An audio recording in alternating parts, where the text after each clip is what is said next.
2015, all 193 United Nations member countries signed on to 17 Global Sustainable Development Goals, SDGs for short. For the first time in history, these global goals set out an agreed development agenda for the entire planet from 2015 to 2030. All UN member countries recommitted to gender equality, building on previous international commitments, including the Universal Declaration of Human Rights, the Convention on the Elimination of All Forms of Discrimination Against Women, the Beijing Platform for Action, and the Millennium Development Goals. But in no country in the world has full gender equality yet been achieved.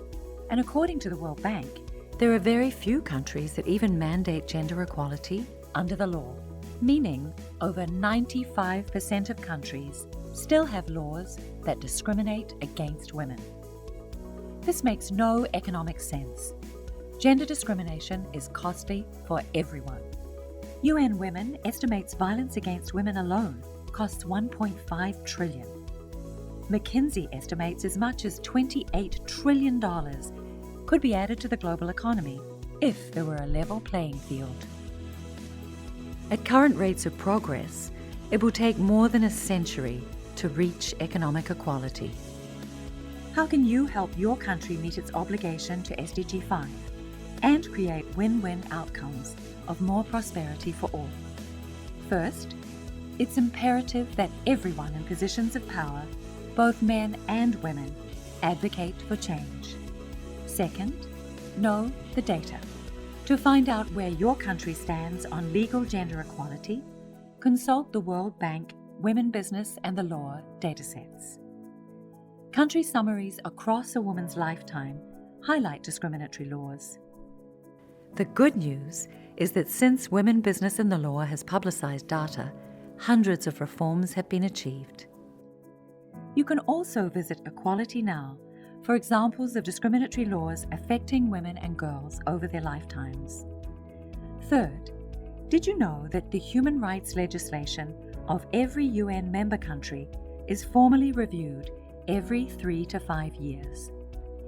Called the Universal Periodic Review, or UPR for short, it's the opportunity to provide information on your country's record, including gender discrimination.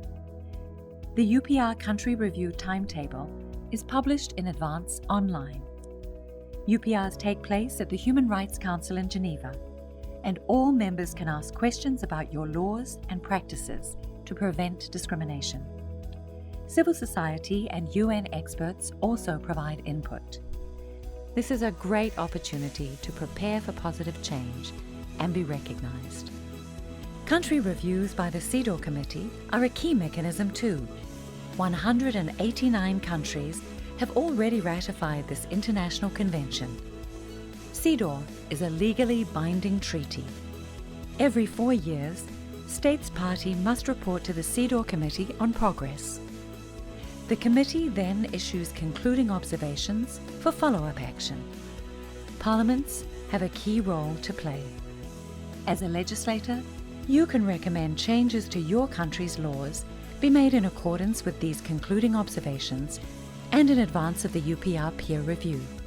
Consult the CEDAW and World Bank summaries and recommendations for your country.